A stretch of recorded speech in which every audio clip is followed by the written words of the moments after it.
What is up, team? Welcome back to the Red Storm Rapid Reaction Podcast. I'm Pat Kane, and we just all paid witness to St. John's first exhibition game of the 22-23 Division I college basketball season. Well, maybe it was our third exhibition if you want to count the Dominican Republic tour, but we're starting fresh, all right? It's almost November. We've got one more exhibition game to go before the opening game of the season, but let's talk about tonight's events, all right? St. John's beat Adelphi. Not Adelphi, but Adelphi 85-55. It was a little bit of a slow start. I'm sure some fans were angry and frustrated with the first 10 minutes. This is the same old crap we're used to seeing. All right, and maybe there was some rightful frustrations there. We didn't come out hot.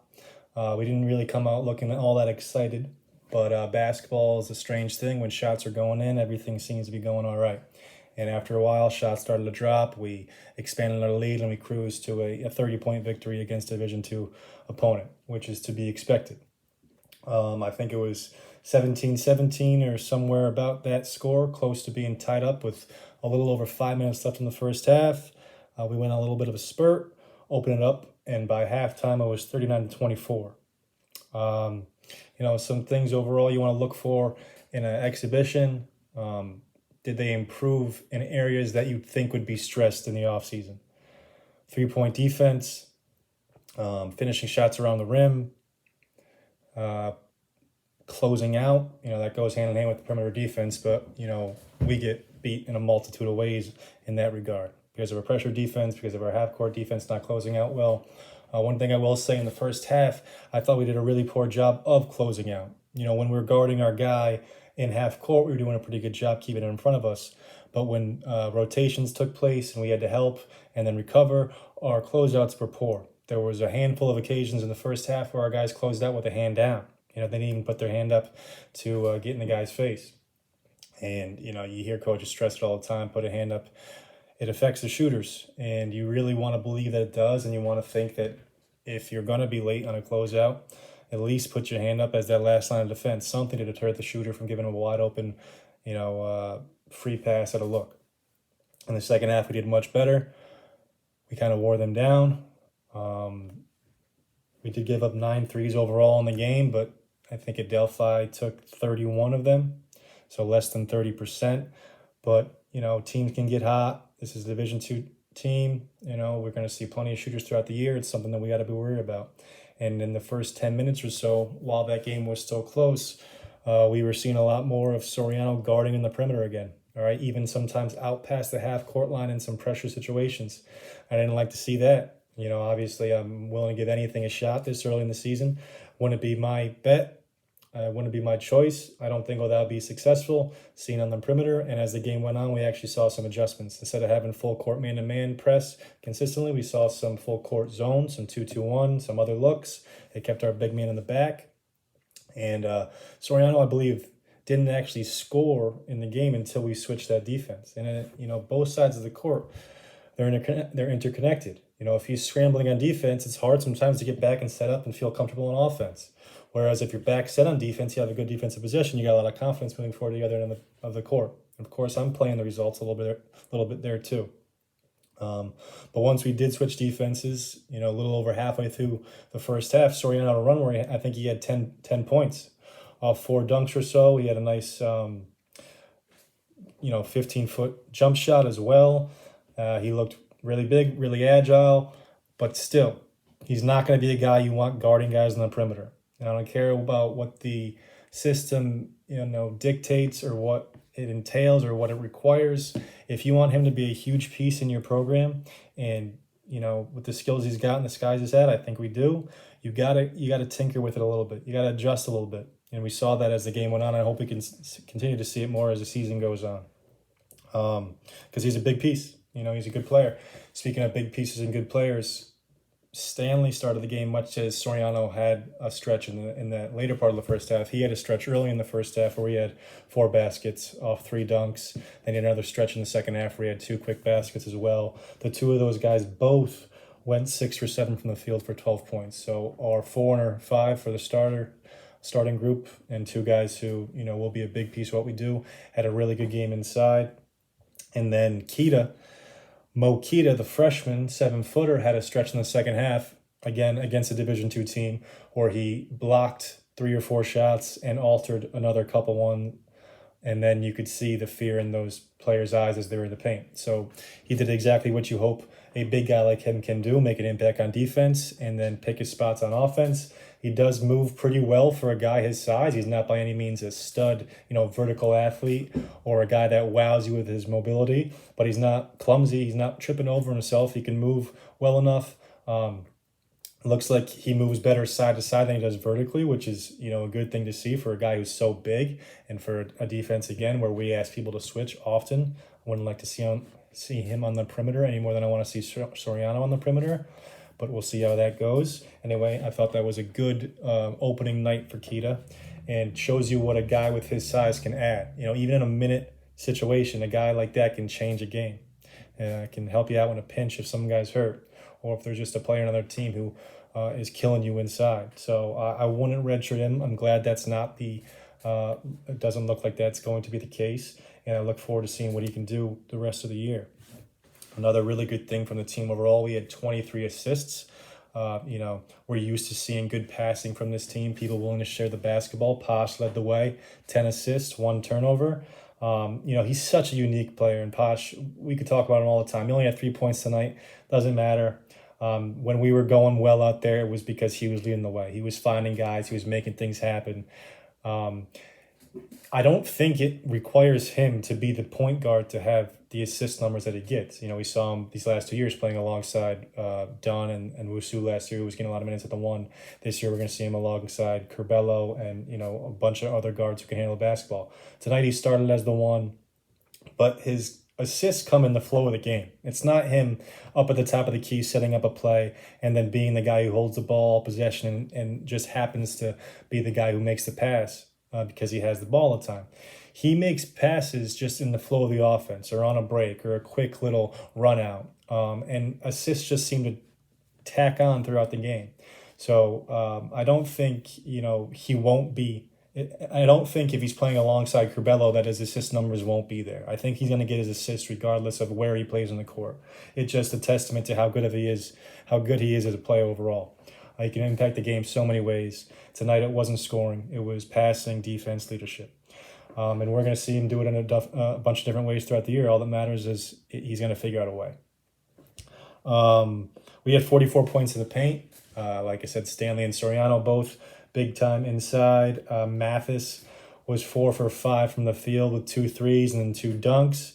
Curbelo, he had 12 points, all in the second half. It was really good to see him get going. He had a couple nice drives and finishes, a couple other mid-range jumpers. And I don't know if we'll ever see consistency from him in a scoring standpoint, but these jumpers today, at least, really, I think, could mean a lot for him confidence-wise, to let him settle in and feel like he belongs. These, not, on an ability level, I'm sure he feels that way. But, you're on a new spot. You got to kind of redeem yourself.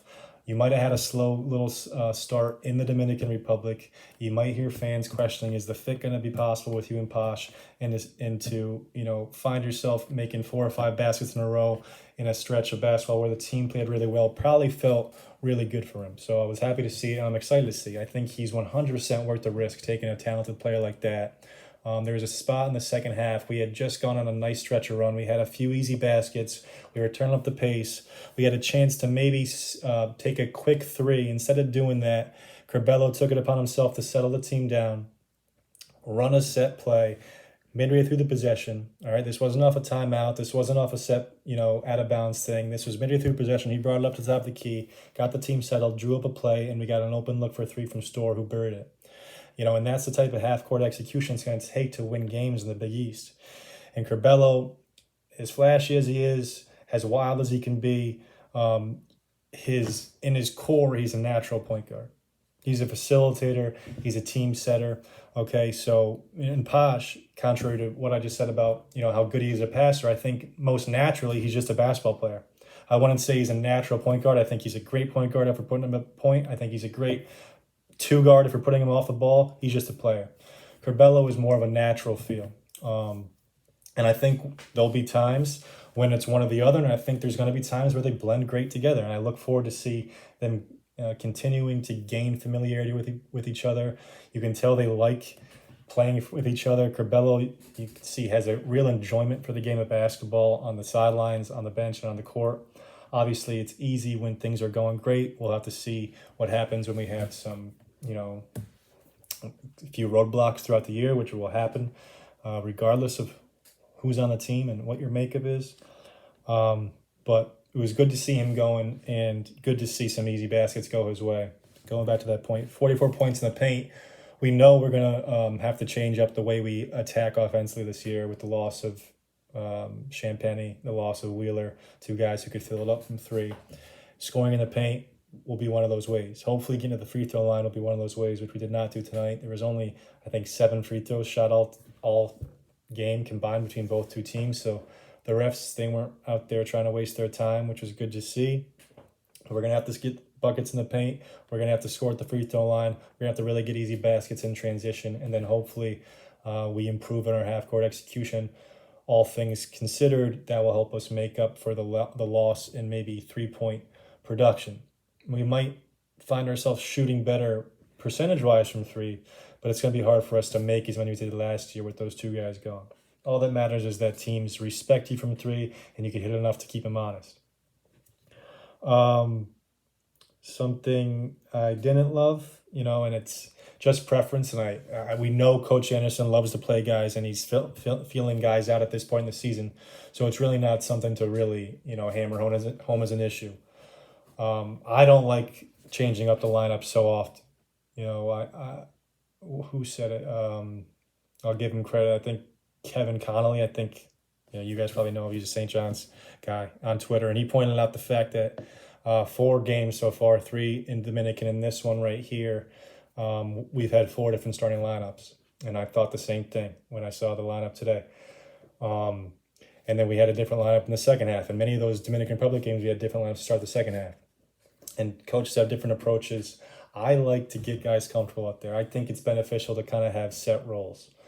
By no means you have to have the set roles right now, but I don't think, this is just a glimpse of some, sporadic decision by coach. I think this is kind of how he does things. He doesn't have a set in stone starting lineup. He kinds of, move guys around, which wouldn't be my preference, and especially with so many new pieces. And still, we have 8 returners, but still there's 4 or 5 guys who consider Jones, Curbelo, Storr, those 3 especially are going to be playing plenty of minutes.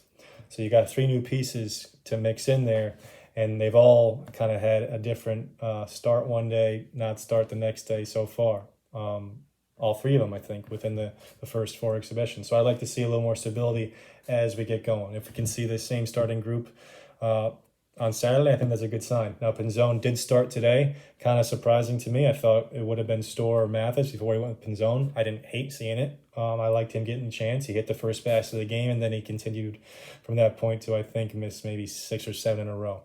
He did have a little ankle injury scare, but he came back later in the game, so looks like no worries there.